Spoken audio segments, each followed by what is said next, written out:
हर व्यक्ति कहता है मैं अपनी मैरिज लाइफ बहुत अच्छे से चलाना चाहता हूँ। जैसे ही शादी हो जाती है, शादी में गड़बड़ियाँ हो जाती हैं। मैरिज लाइफ को चलाने के लिए आपका एटीट्यूड कैसा है?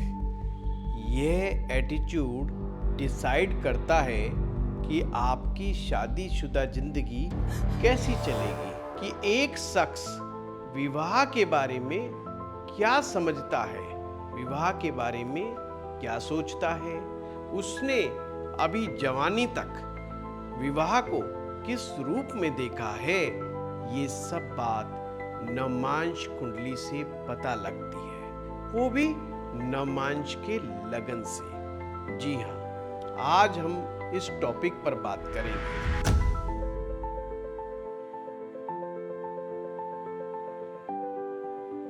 आपकी कुंडली आपको कंफ्यूज कर रही है, आप भी सीखना चाहते हैं सितारों की भाषा, तो आइए एस्ट्रो पाठशाला लेकर के आया है पूरे 1 साल का कोर्स। यदि आप ज्योतिष सीखना चाहते हैं तो दिए गए नंबर पर तुरंत कॉल करें। नमस्कार दोस्तों, आज का हमारा ये टॉपिक है नवमांश का लगन हमें क्या बताता है। अक्सर आपने सुना होगा ग्रह की स्ट्रेंथ को देखने के लिए, वैवाहिक सुख को देखने के लिए, स्पिरिचुअलिटी को देखने के लिए नवमांश कुंडली का अध्ययन बहुत आवश्यक है। परंतु हम अक्सर नहीं समझ पाते कि नवमांश कुंडली का जो लगन निकल कर के आता है वो हमें क्या क्या चीज़ों की तरफ इशारा करता है। चलिए आज हम इसी की स्टडी करते हैं और समझने का प्रयास करते हैं। आज हम एक एग्जाम्पल कुंडली लेंगे और एग्जाम्पल कुंडली से समझाने का प्रयास करेंगे कि एक व्यक्ति मैरिज के बारे में कैसे समझता है। चलिए आइए देखिए, यहाँ पर एक D1 चार्ट है हमारा। यहाँ पर इस शख्स की जन्म पत्रिका में शादी की जिम्मेवारी गुरु ग्रह के पास है और गुरु इनकी जन्म पत्रिका में यहाँ पर बैठा हुआ है। अब यहाँ से हमें मात्र क्या पता चला, हमें यहाँ पर ये पता चलता है कि देखो भाई, गुरु और राहु यहाँ पर एक साथ आ गए, या आप ये कह सकते हो सप्तमेश के साथ राहु बैठा है, तो विवाह में विघ्न पैदा करता है, विवाह में परेशानियां पैदा करता है। मैं मोटा मोटी बता रहा हूं क्योंकि हमारा टॉपिक तो दूसरा है। और यहां पर केतु बैठा हुआ है, यानी कि इस शख्स के मैरिज लाइफ में प्रॉब्लम्स को बताता है। पर अगर हमें ये समझना हो कि ये प्रॉब्लम कोई पास्ट लाइफ के कर्मा से रिलेटेड है या इस व्यक्ति के द्वारा जनरेटेड है, या ये व्यक्ति कुछ ऐसी गलतियां तो नहीं करेगा जो इसकी मैरिज में इस तरह की समस्याएं पैदा करे, इसके लिए हमें जाना होगा नवमांश कुंडली पर। तो आइए अब यहाँ पर देखें कि इस शख्स का कुंभ लगन का नवमांश है, नवमांश का लगन कुंभ है, उसके स्वामी शनि पंचम भाव में बैठे।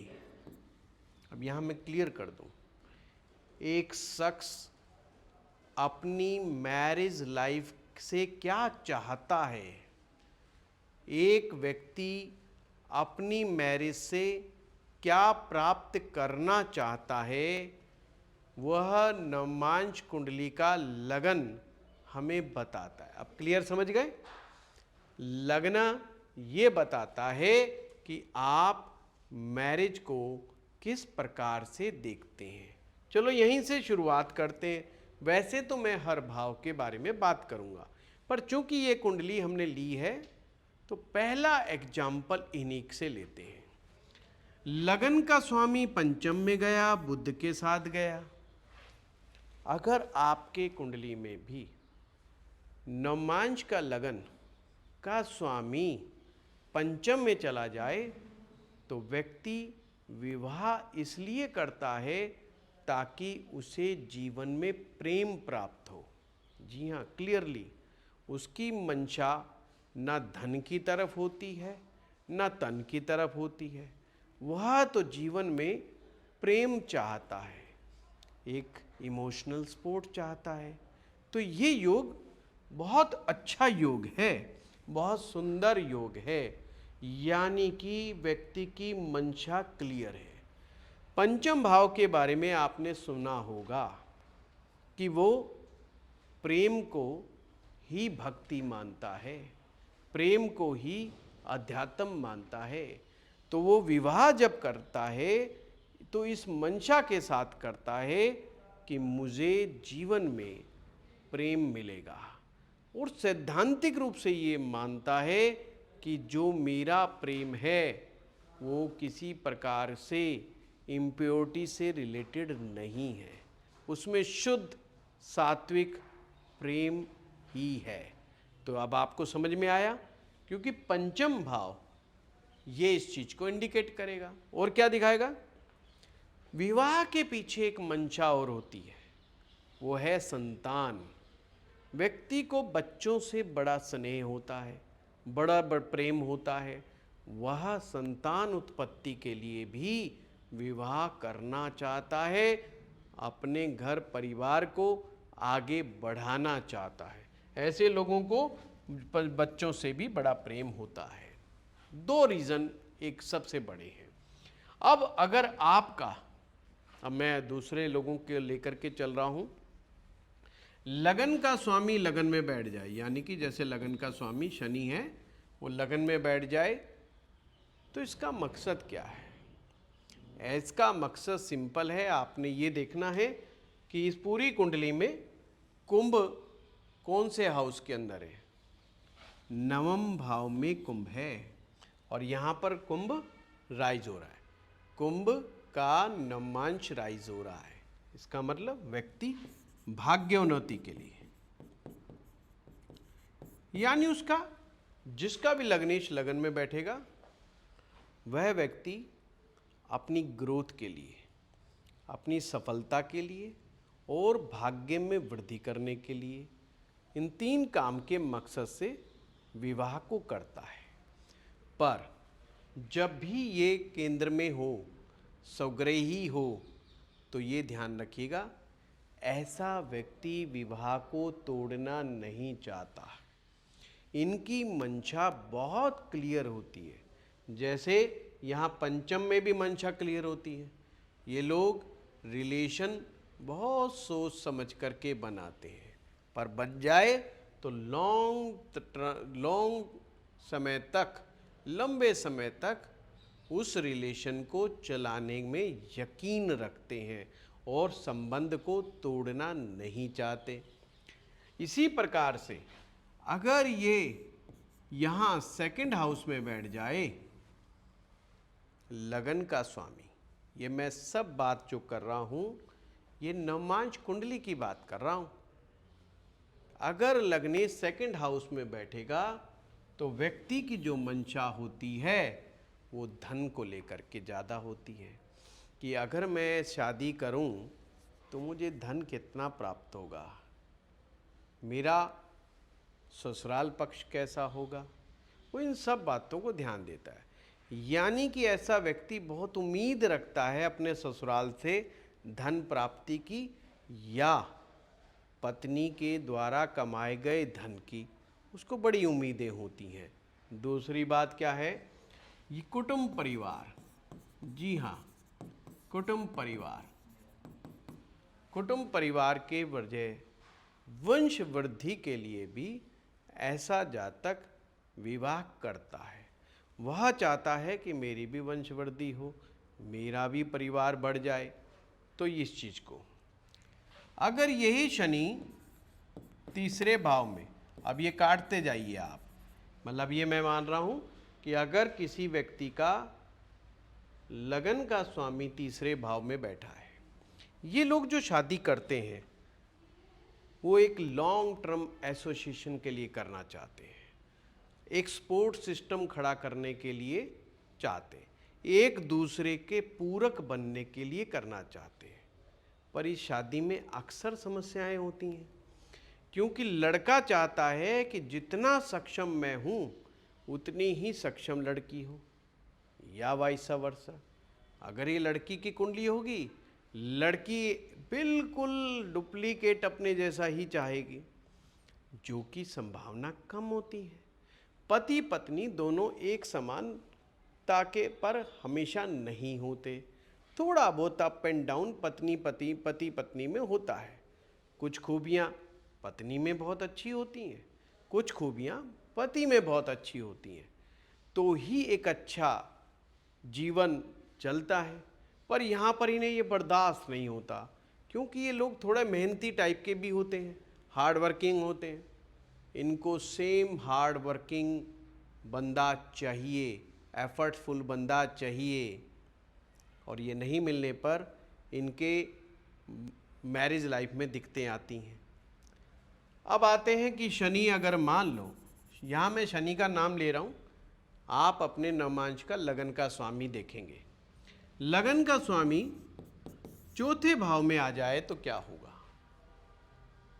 ऐसा व्यक्ति केवल सुख प्राप्त करने के लिए ही विवाह करता है, और वो पत्नी ऐसी चाहता है जैसे उसकी माँ। आप भी हैरान होंगे, जी हाँ, वो हर बात में कंपैरिजन अपनी पत्नी का अपनी माँ से करता है। वो जब ही खुश होगा जब उसकी वाइफ उसकी माँ से बेटर खाना बनाती हो।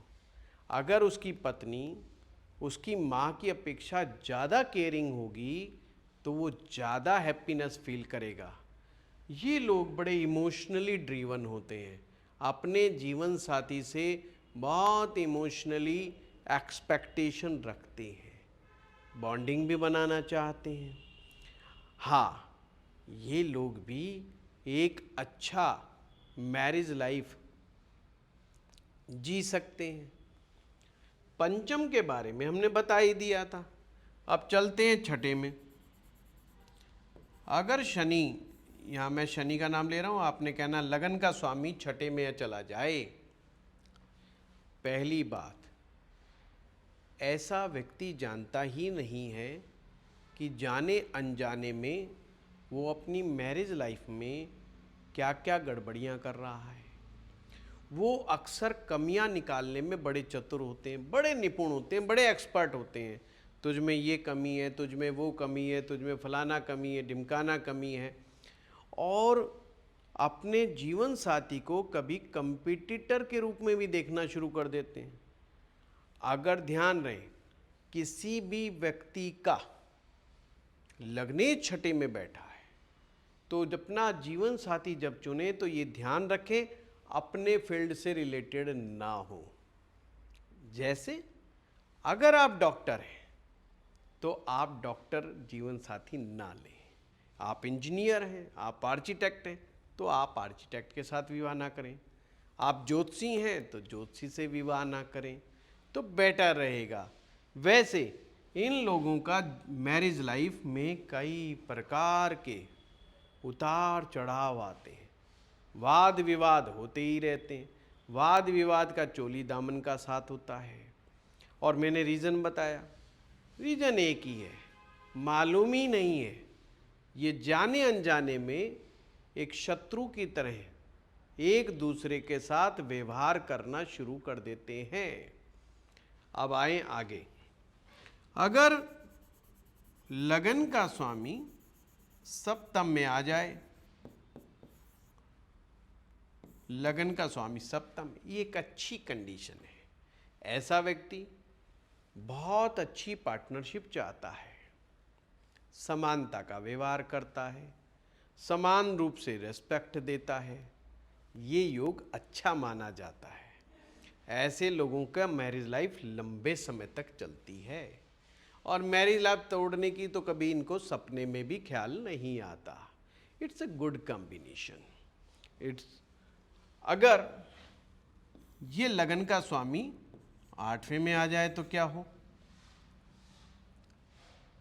इनके मैरिज में प्रवेश करते ही इनके जीवन में बहुत सारे चेंजेस आने शुरू हो जाते हैं, ट्रांसफॉर्मेशनल से। दुख कष्ट, परेशानियों से इनको गुजरना पड़ जाता है।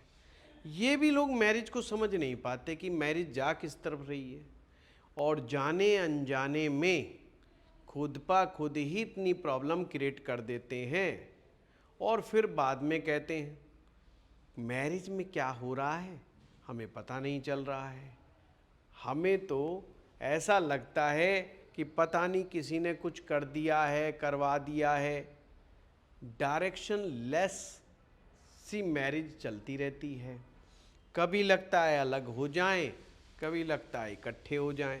डाउटफुल मैटर्स बनते रहते हैं। पर अगर ये इन चीज़ों को से पार पा जाएं तो एक लंबे समय की मैरिज को चला सकते हैं। अगर लगन का स्वामी 9th हाउस में आ जाए, इट्स वेरी गुड। इन लोगों का उद्देश्य है धर्म की पालना करना, जिन्हें जीवन साथी अपने धर्म का निर्वाह करने के लिए है, और यह उम्मीद ये करते हैं जैसे मैं स्पिरिचुअल हूँ उसी प्रकार से मेरा जीवन साथी भी स्पिरिचुअल होगा, और दोनों साथ में रह करके मेडिटेशन की प्रैक्टिस करना, प्राणायाम करना, मंत्र चांटिंग करना इनको बड़ा अच्छा लगता है।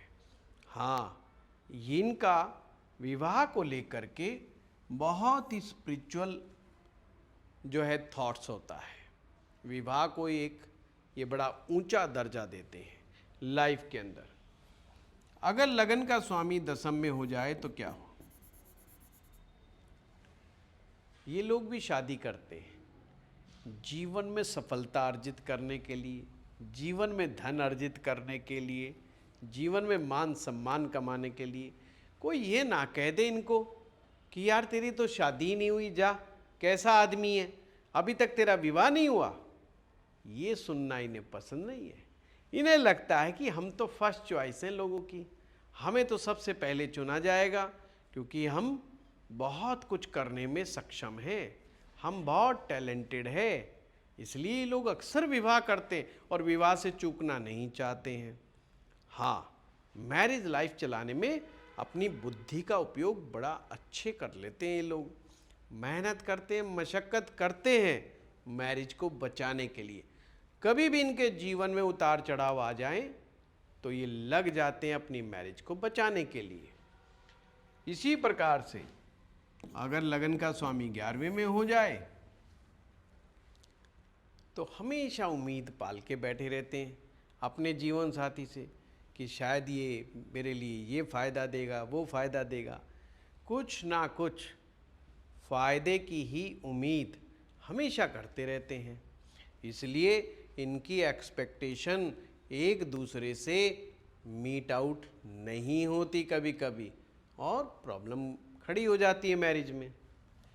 ये है अगर लग्नेश 12वां बैठ जाए, इट्स नॉट सो गुड। जब भी लग्नेश 12वां बैठेगा ऐसे व्यक्ति को बिल्कुल खोज खबर नहीं होती है कि विवाह आखिर होता क्या है। वो कभी कभी तो 10 वर्ष 15 वर्ष की मैरिज के बाद भी अपने जीवन साथी को समझ ही नहीं पाते हैं, और अक्सर इनको अंदर फीलिंग आती है कि मेरे साथ चीटिंग हो गई, मेरे साथ धोखा हो गया, मेरे जीवन साथी ने मुझे साथ फ्रॉड कर लिया, मेरे साथ धोखा हो गया। इनके दिमाग में ये सब चीज़ें बहुत होती हैं और इनके साथ होता भी है, हो भी जाता है। कुल मिलाकर के मैं यहाँ पर फिर से एक बार आप लोगों को कहूँगा कि हमें करना क्या चाहिए। फिर से मैं एक कुंडली यहाँ पर लेता हूँ। अगर किसी का भी लगन का स्वामी, ध्यान से समझें, 3रे भाव में है, 6ठे भाव में है, 8वें भाव में है और 12वें भाव में है, ध्यान से समझना। 3, 6, 8, 12 भाव में अगर किसी का है, इन लोगों को बिना समय गवाए मैरिज को समझने के लिए अच्छे काउंसलर से मिलना चाहिए। मैरिज को समझने के लिए स्पिरिचुअल गुरुओं की सहायता लेनी चाहिए। अच्छी पुस्तकों का अध्ययन करना चाहिए और हो सके तो ट्रेनिंग लेनी पड़े तो ले लेना चाहिए। किसी मैरिज काउंसलर से मिलना पड़े मिल लेना चाहिए, क्योंकि इन लोगों के मैरिज को लेकर के कई बार कंसेप्ट ढंग से क्लियर नहीं होते। इनको लगता है जो हम सोच रहे हैं, हम जैसा सोचते हैं कि विवाह ऐसा होना चाहिए, विवाह ऐसा ही होगा, जबकि मामला उल्टा हो जाता है और ये अपनी मैरिज को बर्बाद करने पर तुल जाते हैं या हो जाती है, वाइसा वर्सा। बहुत सारे फैक्टर्स होते हैं कुंडली के अंदर देखने के लिए। केवल एक चीज से कोई चीज़ निकल कर के नहीं आती, आपको अन्य फैक्टर्स को भी देखना पड़ेगा। जैसे विवाह के लिए विवाह के कारक ग्रह, विवाह का कारक ग्रह, इसको देखना बहुत जरूरी है। अगर मेल चार्ट है तो शुक्र का अध्ययन करना बहुत जरूरी हो जाएगा, उसको तो आप भुला ही नहीं सकते। नवमांश में उसकी क्या स्थिति है, प्लस लग्नेश कहीं पर भी बैठा है, शुक्र का और लग्नेश का आपस में संबंध क्या है, इसका मतलब कितने भाव आगे या पीछे लग्नेश से बैठा हुआ है। मैं कहना चाह रहा हूं जैसे किसी का शनि यहाँ बैठा हुआ है और उसका शुक्र यहाँ बैठा हुआ है, तो इसको कहते हैं त्रि एकादश संबंध। बहुत अच्छा है, फर्स्ट क्लास है। तो ऐसे लोगों को मैरिज के बारे में काफ़ी कुछ क्लियर होता है। काफ़ी कुछ क्लियर होने की वजह से ये लोग अपने शादीशुदा जीवन को अच्छे से चला लेते हैं। अब आपके दिमाग में एक प्रश्न आएगा, जी क्या जिन लोगों के जीवन में ये सब योग नहीं होता, क्या उनकी मैरिज लाइफ में दिक्कतें नहीं आती? आती है, बिल्कुल आती हैं। दिक्कत तो मैरिज लाइफ में किसी भी प्रकार की खराब दशाओं के कारण आ सकती है, खराब गोचर के कारण आ सकती है, खराब ग्रहों की स्थिति के कारण आ सकती है, बार बार आ सकती है। कितने लोगों के जीवन में ये उतार चढ़ाव आते हैं? 100 में से 100 लोगों के जीवन में उतार चढ़ाव आते हैं। पर एक अच्छे योग्य एक्सपर्ट एस्ट्रोलॉजर की परीक्षा इसी में है कि वो ये पकड़ पाए कि किस व्यक्ति में इन उतार चढ़ाव को झेलने की ताकत है, सक्षमता है, या कितनी उसमें बुद्धिमता है, कितना अच्छे तरह से प्रैक्टिकली वो अपनी मैरिज लाइफ को संभाल सकता है। इसमें बुद्ध का बहुत बड़ा रोल है। अगर बुद्ध उसका अच्छा है तो डेफिनेटली उसे बड़ी मदद मिलेगी। कहने का मतलब अगर लग्नेश कहीं भी बैठा है, प्रॉब्लम तो कहीं भी आ सकती है, पर ये लोग इन प्रॉब्लम को बड़े अच्छे ढंग से टैकल कर सकते हैं और टैकल करते रहते हैं। बहुत सारे लोगों को हमने देखा है, उनके विवाह को 20 साल, 25 साल, 30 साल हो जाते हैं, झगड़े ख़त्म नहीं होते, पर तलाक कभी नहीं होता जीवन के अंदर। बुद्धिमता से कभी झुक करके, कभी अड़ करके अपनी मैरिज को चलाते रहते हैं। तो ध्यान से आज के बाद, अगर आपका भी कोई जवान लड़का है या जवान लड़की है जिससे आप मैचिंग करने जा रहे हो, तो उस बच्चे का आपको लगन का अध्ययन विशेष रूप से करना है। ये बड़े ध्यान से समझना है, इसका लग्नेश कहाँ गया, मैरिज को लेकर के ये जातक कैसे सोचता है, उसकी एक्सपेक्टेशन मैरिज से क्या क्या है। अगर आपको लगता है कंडीशन ठीक है, ऐसे व्यक्ति से शादी कर सकते हैं, बेशक उसके D1 चार्ट में कुछ गड़बड़ियाँ भी हों, तो उन गड़बड़ियाँ को वो संभालने में सक्षम हो जाता है। इसीलिए बहुत सारे लोगों के साथ एक तकलीफ है कि main natal chart D1 chart तो ठीक ठाक है, उसमें तो कोई समस्या नहीं है, पर पति पत्नी झगड़ा कर रहे हैं। असली प्रॉब्लम यहां से भी आ जाती है। कारक के अच्छा होने पर भी, यानी अगर किसी पुरुष का शुक्र अच्छा है उसके बावजूद भी इस लग्नेश की गलत प्लेसमेंट से पति पत्नी एक दूसरे को समझ ही नहीं पाते। ईगो क्लैश, गुस्सा, हम ये सारा कसूर इन दो चीज़ों पे डाल देते हैं, परंतु असली बात तो यह है कि ये समझ ही नहीं पा रहे हैं। ध्यान रखिएगा, अगर D1 चार्ट में लड़का और लड़की में कितने भी दोष हैं, कितने भी आपस में दिक्कतें हैं, पर लड़का और लड़की का ये लग्नेश की प्लेसमेंट अगर अच्छी जगह बैठी हुई है, स्वग्रही होके बैठी है, उच्च की होके बैठी है, शुभ ग्रहों के प्रभाव में होकर के बैठी हुई है, तो D1 चार्ट में कुछ भी होता रहे, बहुत सी प्रॉब्लम सॉर्ट आउट हो जाएंगी। ठीक है, कैसा लगा ये वीडियो कमेंट बॉक्स में ज़रूर लिखें।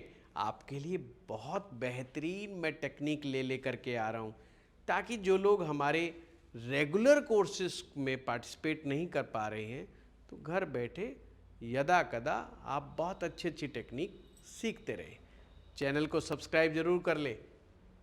हमारी टीम की आपसे कंप्लेंट है कि लोग चैनल बहुत देख रहे हैं पर सब्सक्राइब नहीं कर रहे हैं। धन्यवाद।